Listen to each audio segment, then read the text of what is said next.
2023's biggest terror expose. The most deadly terror toolkit unraveled.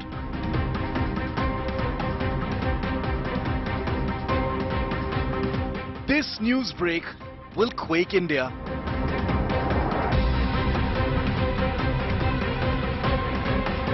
Terror tentacles spreading, India beware. The ISIS Files exclusive. The big focus on 6 p.m. Prime.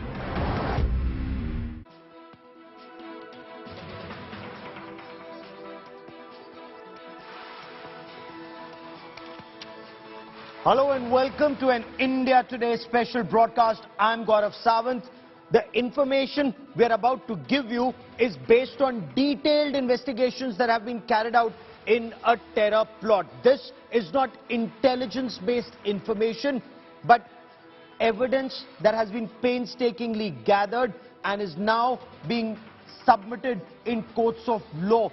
And this evidence, this information is extremely dangerous and sinister. It points to a huge plot to burn India, where educated young Muslim youth are being radicalized from across the border. Much more on this big story, but first, as always, the headlines.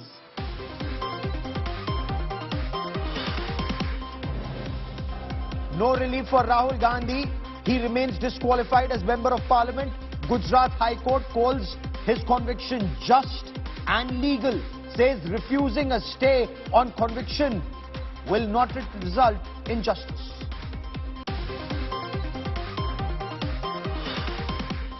Congress cries foul over Gujarat High Court verdict on Rahul Gandhi. Says they will move the Supreme Court next. BJP calls Rahul Gandhi a habitual offender in defamation.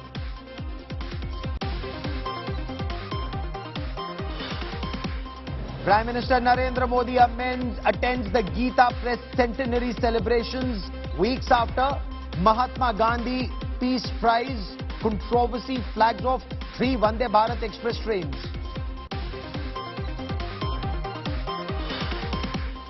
BJP announces new teams for 4 assembly elections. Prahlad Joshi given charge of Rajasthan, Prakash Javadekar for Telangana.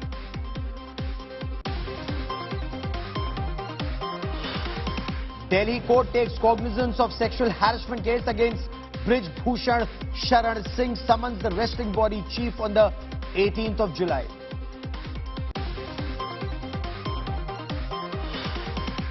After the launch of Twitter's alternative Threads app, Elon Musk threatens to sue Meta over unlawful misappropriation of Twitter's trade secrets.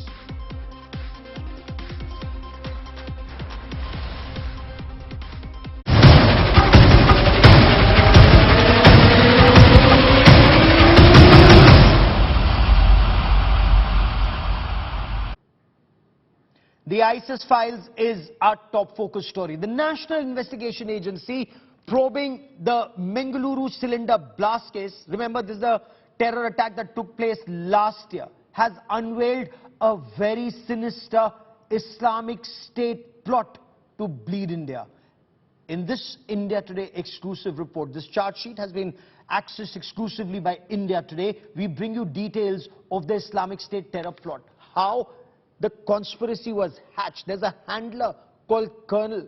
How Colonel was out to radicalize not just young Muslim youth, but Muslim youth who were studying either engineering or wanting to study robotics. How they wanted to recruit other young Muslim boys to carry out a series of terror attacks in India. They were being taught to hurl Molotov cocktails, carry out reconnaissance, carry out recce, target marketplaces that have furniture, oil, electronics, and also target places of worship to fan communal tensions in India. This was the moment when a pressure cooker went off in an auto in Karnataka's Mangaluru in November 2022. What was first believed to be a mishap then turned out to be a sinister terror plot. The cooker bomb, which was meant to be planted at a public place, exploded in a moving auto rickshaw, injuring the main accused, Sharik, who was later arrested. The National Investigating Agency, which carried out an extensive probe, has now unveiled a shocking ISIS terror plot brewing in Karnataka, and the details will shock you. India Today is the only channel to access NIA's supplementary charge sheet, which details the radicalization plot, the ISIS training for terrorists, and the men behind this cooker terror case. The targets: temples and Hindu outfits, and an attempt to spread communal hate across the country. The NIA probe has revealed that 9 accused terrorists were all under the wing of an online handler who went by the name of Colonel.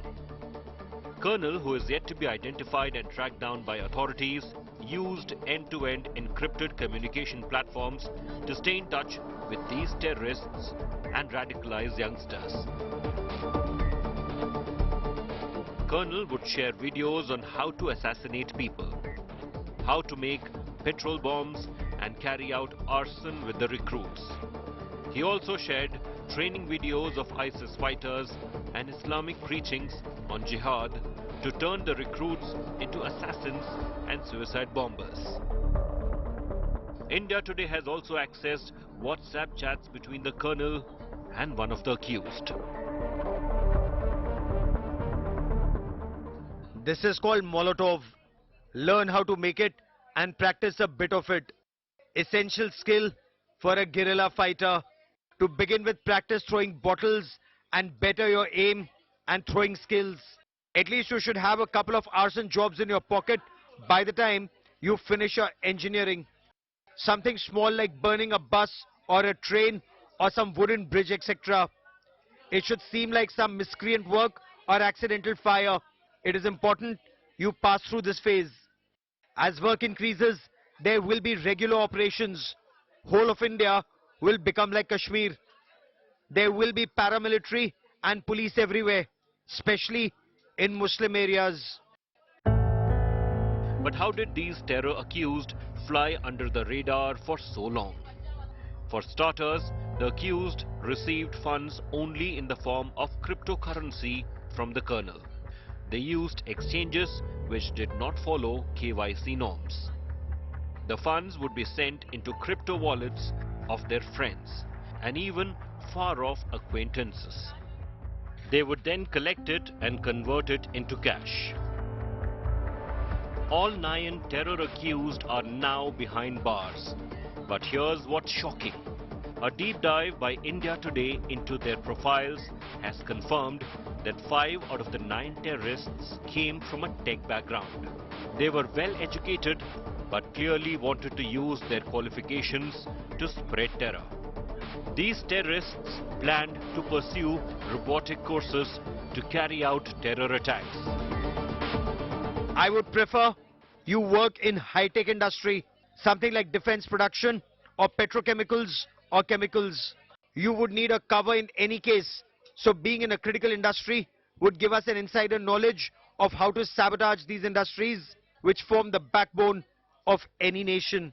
The NIA charge sheet has established beyond a doubt that the ISIS is trying hard to spread its terror tentacles across the country, planning multiple attacks and using online jihad to target and radicalize youngsters. India Today accessed the exclusive copies of supplementary charge sheet filed by NIA in connection with Mangalore cooker blast attack. In this particular charge sheet, we have learned that how the radicalization of these jihadis has been done. A colonel from ISIS was trying to train these jihadis to make bombs at home, and apart from them, he has also asked others also to learn the robotic techniques to attack in prominent places in India through that.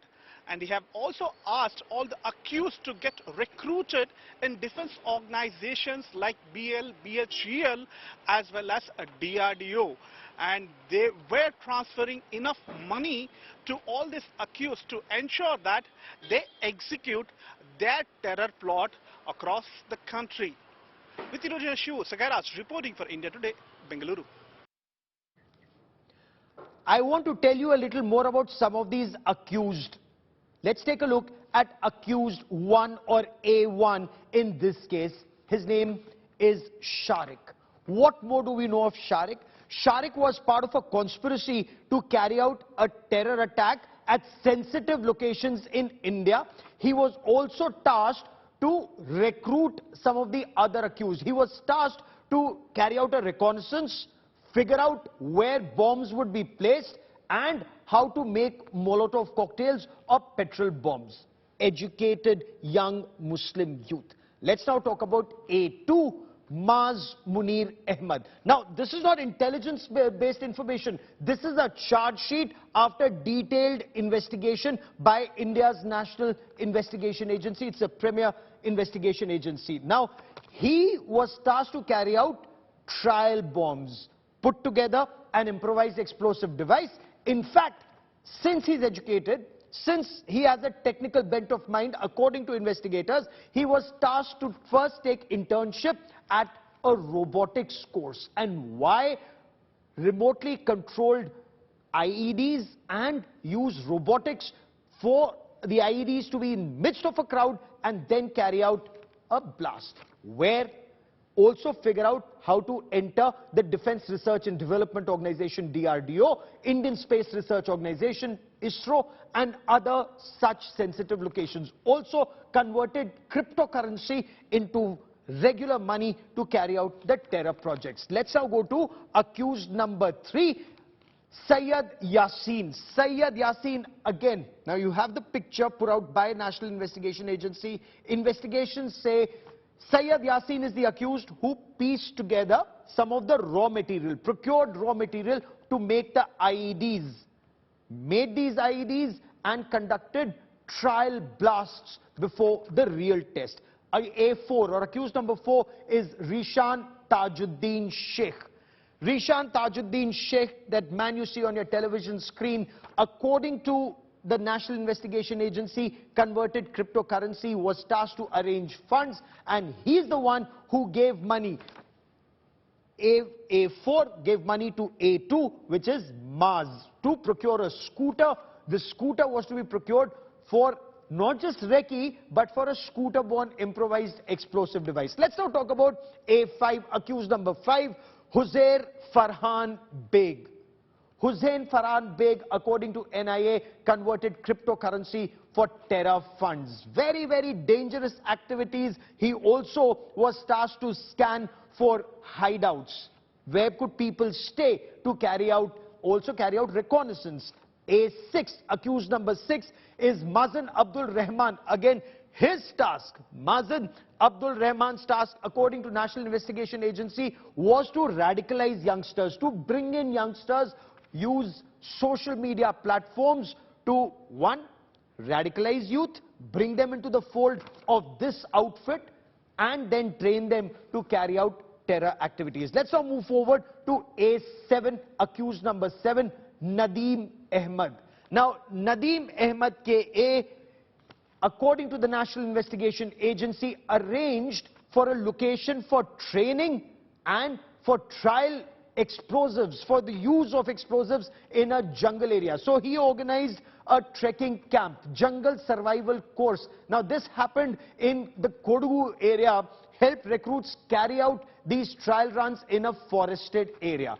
I now want to quickly cut across to India Today's Sagai Raj. We have more, Zabiullah procured the boxes for A1, helped A1 put together these bombs. Now you're looking at these images. What are the revelations? We'll talk about revelations in greater detail, how they recruited people, how bombs were made, and in this instance you're looking at that image, how NIA got to this task. They saw the explosive being taken. It's just that the nation got very lucky. The explosion happened in the hands of the accused himself. Now, influenced and recruited jihadis, this is what they were doing. I quickly want to cut across to India Today's Sagai Raj for more on this. Sagai, while we know about these accused and the NIA charge sheet, what more do we know of this individual called the Colonel? So he's a mastermind. He was a recruiter, he was a trainer, he was a project manager. If you are working in a corporate company, you have all this designation in a corporate company. And similarly, ISIS had one person to do all these things. He was a person who was training all these accused to get involved in the terror plots. He was giving an idea where you have to go ahead and do your internship, where you have to get a job. So he has asked all these accused to join companies like DRDO, companies like BHEL, BEL, and he has also asked to join some petrochemical company to understand the process, how it works. Imagine, Gaurav, if all these accused have joined these kind of companies which supplies defense equipments, manufacture defense equipments for Indian Army, and imagine that they know how it works, and if at all if they would have gone there, definitely it would have been a disaster for the country. And he has also asked to have some kind of arson and violence and other things to be done much before you get into these jihadi activities. So these are the parameters for them. Go ahead and burn a vehicle which belongs to a higher class Hindu community people. And Okay, stay with me. I want to bring in our guest into this conversation. Now, the plot was to keep India on the boil. Joining me on the broadcast is Dr. Vikram Singh, former Director General of the Uttar Pradesh Police, somebody who's tracked Islamic State terrorists very closely. Radical Islamist terror is something that he's been battling. Lieutenant General Syed Atta Hasnain, again, one of our best-known security analysts in the country, former Kashmir Corps commander, has de-radicalized a number of youth in the Kashmir Valley, and Saira Shah Halim. And I want to begin by asking you, Saira Shah Halim, when the Prime Minister says, ek haath mein Quran, dusre haath mein computer, Islamic State terrorists seem to be a step ahead. Use that computer education to their advantage for terror attacks. Where are we going wrong in de-radicalizing these elements? See, radicalization has to be condemned. Now, whoever is radicalizing the youth or is involved in any kind of terrorist organization has to be nabbed, because this kind of terrorist activities will not be tolerated by anybody, cut across whichever spectrum. So I think if the NIA has done its job, if these people have been found guilty, then they deserve to be punished, because India will not tolerate any kind of terrorism or extremism in its soil. It's very, very clear. And I think we should give a very resounding message that anyone who is radicalizing the youth, or anybody who is found guilty in trying to implicate anybody, or trying to put bombs, or whether it's in a pressure cooker or anywhere else, has to be given a very, very stern message that this will not be tolerated, and I think there should be zero tolerance towards zero tolerance for terror. I completely agree, but I want to get into the mindset not just of those who are radicalizing, but even these elements who are getting radicalized. You live in India and you're out to burn India. General Hasnain, what do you make of this? That these are educated young men who should actually be, taking this country forward. They are the ones who are being tasked to carry out an attack in a temple, at something like a DRDO, any facility that would take this country forward, destroy peace in India.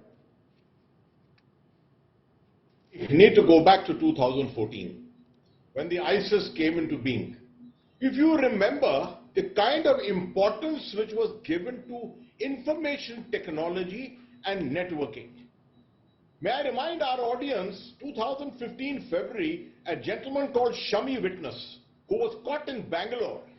He was running the ISIS account from Bangalore for a period of 8 months. The complete social media of the ISIS was being handled from there. That's the kind of importance the ISIS gave information technology. 40,000 fighters from internationally and people from high-end society, well-educated people, were motivated, inspired to come and join ISIS in Iraq and Syria, which was actually something very, very shocking. India was at a lower end at that time, the lower end of targeting at that particular time. But that seems to have dried up. And after the defeat in Mosul in 2018-19, the ISIS went into what is called a network state. It's not in a physical state, but in a network state. The networks once again came to the prime. And was finding most of this is being probably handled from Afghanistan, portions of ungoverned spaces in Pakistan. And may I remind everyone also the Sri Lankan tragedy, April 2019, do you remember the connection of the ISIS with Coimbatore? So we have got all these connections in southern India at the moment we are looking at. And it is the better educated that we are looking at people essentially who can get into robotics, for example. Robotics is a domain which is very, very important for those who are planning terror attacks. Because that keeps a terrorist safe for himself and, you know, sort of endangers everyone else around him. So there's no doubt your contention absolutely correct that these are educated people. How have they got radicalized? Now, this is the question which much of the world is asking, not just in India, internationally. No, and this cannot be brushed under the carpet. This cannot be brushed under the carpet. You know, Dr. Vikram Singh, this cannot be dealt with, you know, with kid gloves. Such elements need to be weeded out of the system. Imagine he was living amongst all of us and people would say, Are padha likha Musalman hai, you know, he's studying robotics, he's educated, he's doing well. He's the one who's been caught with a pressure cooker bomb that he was going to plant in a temple. Fortunately for the country, that pressure cooker bomb went off in his hands or the nation would have suffered, sir. Very well articulated, Gaurav ji. And yes, General Ata Hassan Sahab has explained the origin, the genesis and the evolution of the ISIS.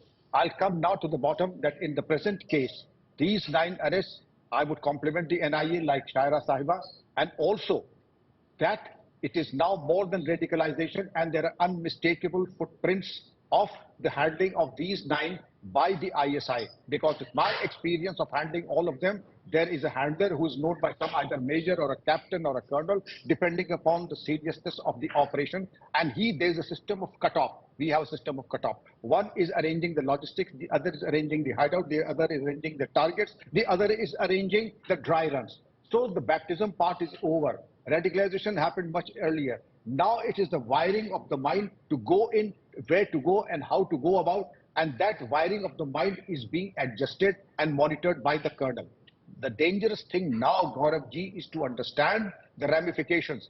They were introduced to robotics. I would say the other 2 disruptive technologies, artificial intelligence and the drone technology also are a cause of concern. But I think that we have it in us to neutralize not only them. And let me also assure you, these are not representatives. General Ata Hasnan Sahab, I salute you. You represent the Muslims of India. Saira Sahiba represents the Muslims of India. These are misguided youth, and I say misguided. Normally, I would have used very harsh word, but yes, they are youngsters. They have been misguided, and radicalization is something like the pandemic. It has to be addressed not only in India but the world over. And but clearly not with an aspirin. You know, this is that cancer of terror cannot be dealt with. Aspirin has to have harsh chemotherapy if you need to sort this out, if you have to sort out the cancer of terror. But, you know, they are being shown videos of beheading. They are being taught how to behead. They are being taught how to assassinate. They are being taught how to make Molotov cocktails. And Saira Shah Halim, it's almost like a tutorial, and we've played out what that colonel was guiding them according to the National Investigation Agency. Go carry out a Molotov cocktail attack. See how far you can hurl the petrol bomb. It's almost as if they are being graded, marked and then cleared for the next class, madam. The problem appears to be huge.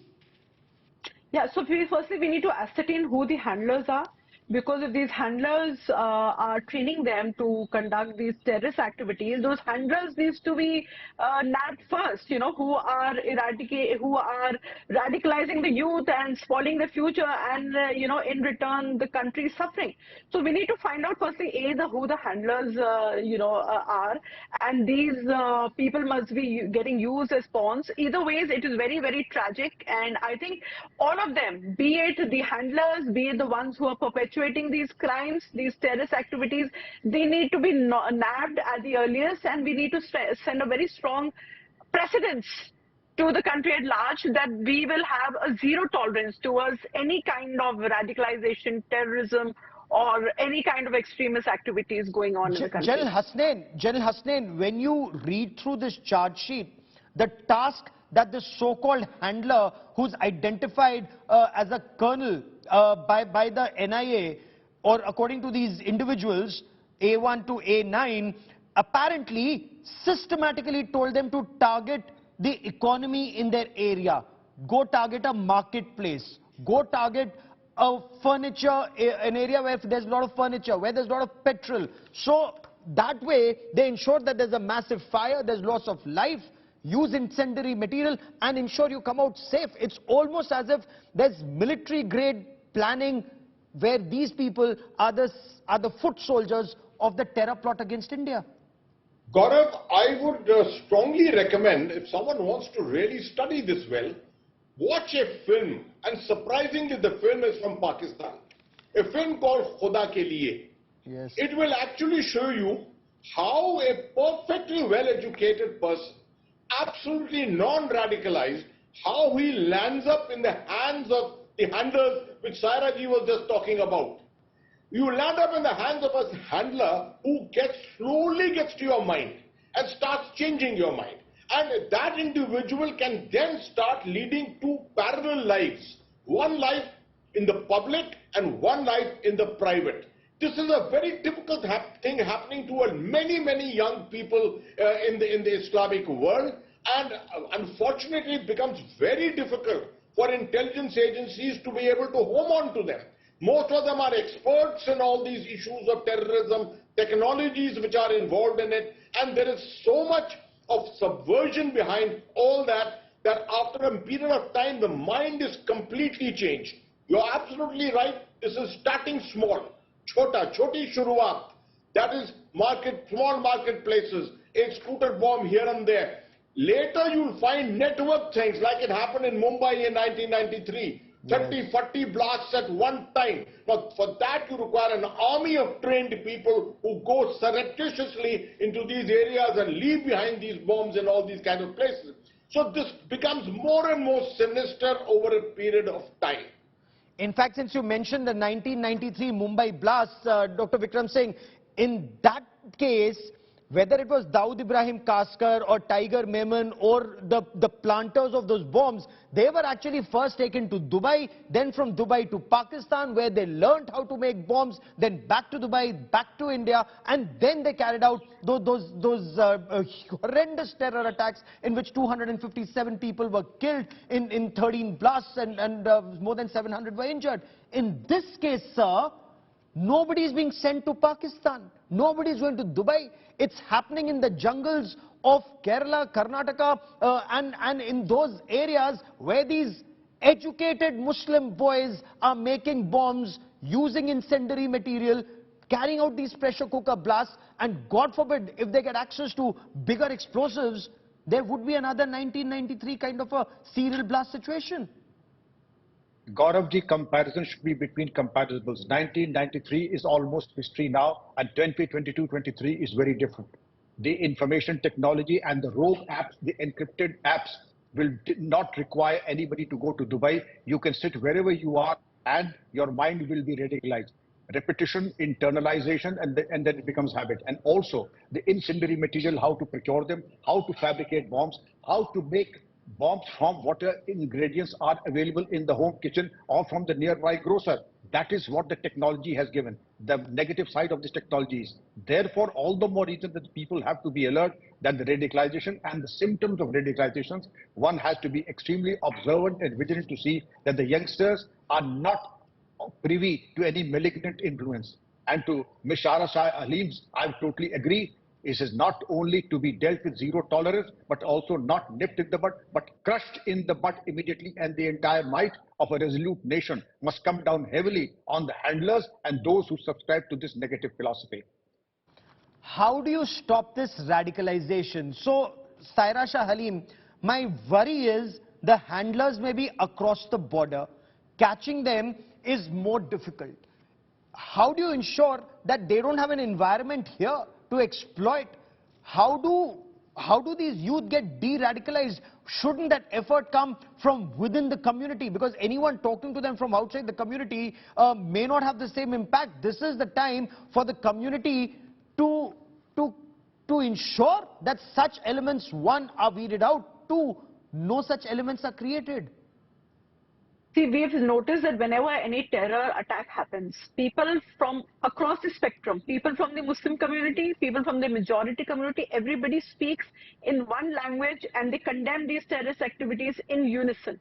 So definitely, you know, what happens is when there are terror attacks like that, unfortunately, you know, the entire Muslim community gets a bad name because of the activities of a few radicalized terrorists. And I think it is very, very sad and unfortunate. And the people are kind of feel that they need to, you know, write and condemn these activities on the social media, whereas they've got nothing to do.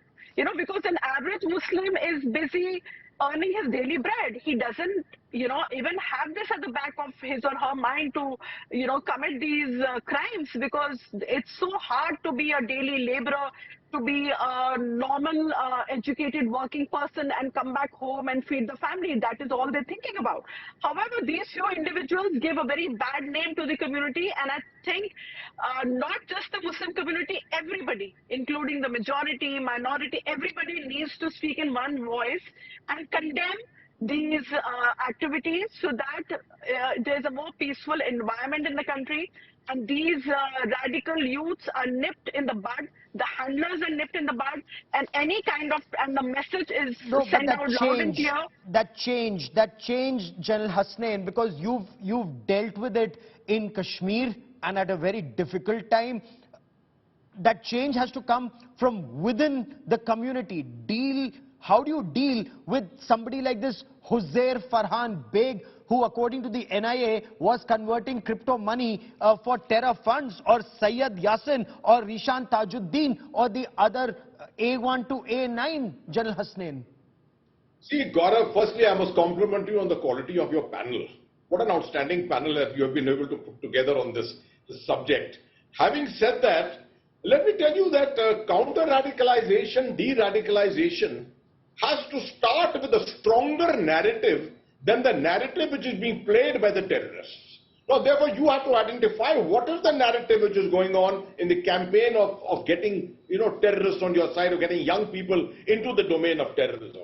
Those narratives have to be studied, and experts, people who know Islam very well, people who know society and culture very well, they are the ones who have to come into this and prepare those narratives. Secondly, a mistake which most nations make, they bring in all kinds of military, police and intelligence people perhaps into this domain, which is very good, no doubt. But the one set of people they always miss out are the clerics themselves. Yes. So, it is in Singapore that you have probably one of the finest models, the Singapore, Malaysia, Indonesia model, which has got 75 clerics who are called, I think, the internet imams, they are called. So that they are the people to whom all the youngsters who have doubts in their minds, they can access them and clarify those doubts on culture and religion. Now, if you've got that available, you can advertise it immensely and make sure that any young person who's falling into this kind of a trap gets an opportunity to access this kind of advice from the internet imams. It is immensely helpful. While they may have the internet imams, India has its fair share of Zakir Naiks, you know, who stand accused of radicalizing youth, not just in India, but even in Bangladesh and other neighboring countries. I mean, such a misfortune, Dr. Vikram Singh, for countries like India, where these A1 to A9, these accused are being told to target India's economy, target India's society, target temples, target marketplaces, target institutions of development, institutions of science, like the Defense Research and Development Organization? Cause of concern, Gauravji, but I would really say there are rogue elements everywhere.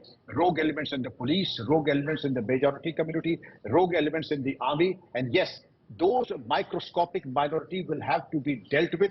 You very rightly mentioned, we have Zakir Naik also as the curse, but we have blessings like General Ata Hasnain Sahab. We have blessings like Maulana Madni Sahab. Yes, we can have and adapt the best international practices and ensure that our program of de-radicalization is on the same lines as that exists in Singapore, Indonesia and Malaysia, and we can do a better job because our think tank is immensely a generation ahead of all the others in the world, I dare say that. And therefore, we can, instead of being on the back foot always, Yes. we can take things by the forehand and then be proactive in this measure and ensure proper de-radicalization happens with malice towards none. But you're absolutely right, sir. But Saira Shah Halim, in a country, and we're so proud of being such a vibrant democracy. But for vote bank politics, a lot is said which actually may color the minds of these individuals and these youngsters. So how is it that the political class, and since you wear multiple hats, the political class for once needs to put India first, Saira? Absolutely. Firstly, like I said, that it's unfortunate that the radicalization, terrorism, and any kind of incitement happens, in the country, and this is to polarize the voters. This is to gain some kind of mileage during elections, and it's unfortunate that anyone who is making incendiary comments or making spiteful comments or inciting the public, be it a mass leader or be it anybody who's trying to radicalize the youth, it is very, very tragic, because end of the day, election is fought on policy. Election is fought on which political party did what for the people. Election is not fought on religion. However, And religion that is why nobody should give cover fire. Parties. No one should give cover fire to such elements, A1 to A9, and the Absolutely. other A1s and A9s that may be there who are out to burn India. And General Hasnain, last comment on the broadcast before I take a break here. Very clearly, the state must go after such elements, and those who give them cover fire, showing no mercy. So, that policy of an iron fist and a velvet glove, does that need to be used here? You see, yes, there's no doubt about it, but that doctrine, that strategy has to be used very carefully.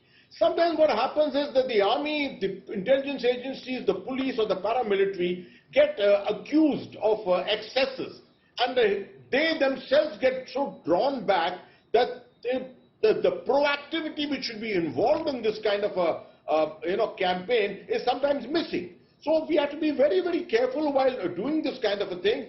We need to treat them with kid gloves, there's no doubt. But the moment you identify culprits and the moment you identify handlers, you should go after them with a sense of vengeance completely. Weed them out completely. Networks are the most important thing here. Yes. You have to make sure that overground workers, half the time you'll find that these people are not underground. They are people very well available in society, who are respected members of society and are leading dual lives. They are the ones who have to be identified, and they have to be exposed well in time. Absolutely. I will let that be the last word on this part of the broadcast. As always, Saira Shah Halim, Dr. Vikram Singh and General Sayyadata Hasnain for joining me on this India First special. Many thanks. And also, special thanks to my colleague Sagai Raj for this explosive, exclusive investigative report. Big story breaking here on India Today. The Central Bureau of Investigation has made the first arrest in the Balasore train tragedy investigations. The CBI has arrested 3 employees of the Indian Railways in the Balasore train incident. All 3 arrested have been booked under section 304 of the Indian Penal Code. 304 is culpable homicide not amounting to murder.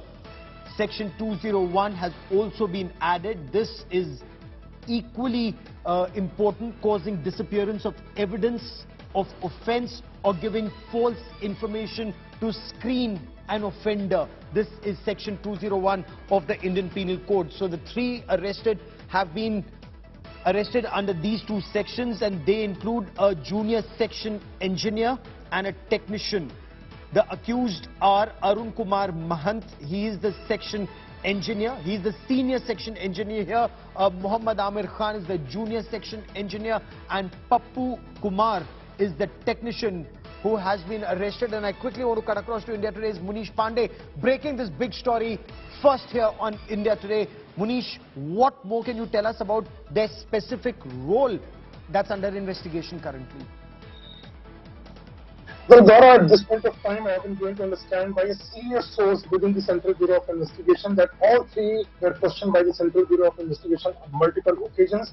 There were forensic reports which they were waiting, and after getting all the details, these three have been arrested. I spoke to the officer. I asked him specifically that whether this is a case of sabotage, whether this is a case where these three intentionally did something because of which the accident or incident, we can say it's not a case of accident now, it's a case of incident. But the officer told me that all three of them, and this becomes extremely important here, all three of them had this knowledge that what they are going to do may lead to something like this, and this is why Section 304 has been added. If there was an intent, then Section 302, that is a murder case, would have been lodged against them. But at this point of time, the CBI maintains that all three of them had knowledge, and that is why they have been arrested by the Central Bureau of Investigation. Also, Section 201 has been added because all three of them were trying to destroy the evidence in the case, and that is why it becomes extremely important. Keep tracking that story, Munish.